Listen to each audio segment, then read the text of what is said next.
Saviez-vous qu'il est possible d'éduquer un pigeon pour qu'il devienne plus indépendant, réduisant ainsi son instinct grégaire?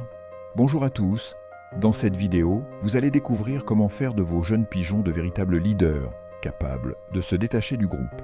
Vous avez certainement entendu des amateurs dire que plus un pigeon est sevré tard, plus il est bête. Ces déclarations sont basées sur l'expérience individuelle et l'observation. Mais dans quelle mesure cela peut-il impacter leurs résultats futurs? Des études ont montré qu'un sevrage précoce prive les jeunes pigeons d'une socialisation avec leurs congénères lors d'une période courte mais cruciale, durant laquelle ils découvrent leur environnement. Leur comportement futur vis-à-vis du groupe est largement déterminé par les expériences vécues durant cette période. Les pigeons disposent d'une intelligence incroyable et méconnue. Les recherches dans ce domaine ne cessent de surprendre. Le sevrage précoce favorise un comportement plus individuel et un attachement fort à leur lieu de vie ainsi qu'à leurs soigneurs. Entraînement et lâchers en groupe. Lorsque vous commencez les entraînements, tous les lâchers se font en groupe jusqu'à ce que les pigeonneaux soient habitués. Chaque fois qu'ils reviennent au colombier, récompensez-les avec quelques friandises pour les encourager.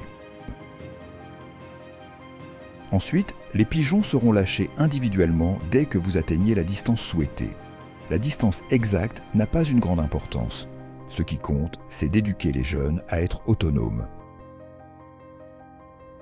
Une fois que cette étape est franchie avec succès, il est temps d'observer comment vos jeunes réagissent à la pression d'une masse de pigeons étrangers. Le colombier de ces pigeons se trouve non loin de là, mais dans une direction opposée. Les jeunes connaissent parfaitement le chemin, car ils l'ont emprunté plusieurs fois auparavant. Ceux qui réussissent à décrocher vont renforcer ce comportement. Les autres doivent apprendre. Pas une seule graine pour les retardataires. Après quelques lâchers, une grande partie du groupe aura compris ce qu'on attend de lui. Cette méthode peut être longue et fastidieuse. Si vous avez trop de jeunes pigeons, elle devient difficile à appliquer. En revanche, un petit éleveur possédant une vingtaine de pigeons peut en tirer beaucoup de plaisir. Et voici l'une des conditions pour réussir, prendre du plaisir. Un sevrage précoce favorise l'imprégnation. En manipulant fréquemment les pigeons durant cette période post-sevrage, ils ne vous verront plus comme un simple distributeur de grains, mais comme un membre de la famille. Ils adopteront ainsi un comportement plus individuel vis-à-vis du groupe. Le renforcement du comportement individuel passe par des mises en situation au sein de groupes étrangers, uniquement sur des parcours connus de votre équipe de jeunes. Cela leur permettra d'apprendre à se détacher naturellement du groupe et à avoir confiance en leur propre sens de l'orientation. Pour obtenir des résultats, il est indispensable de récompenser les bons comportements et de corriger les écarts. Cette méthode d'apprentissage s'appelle le renforcement positif.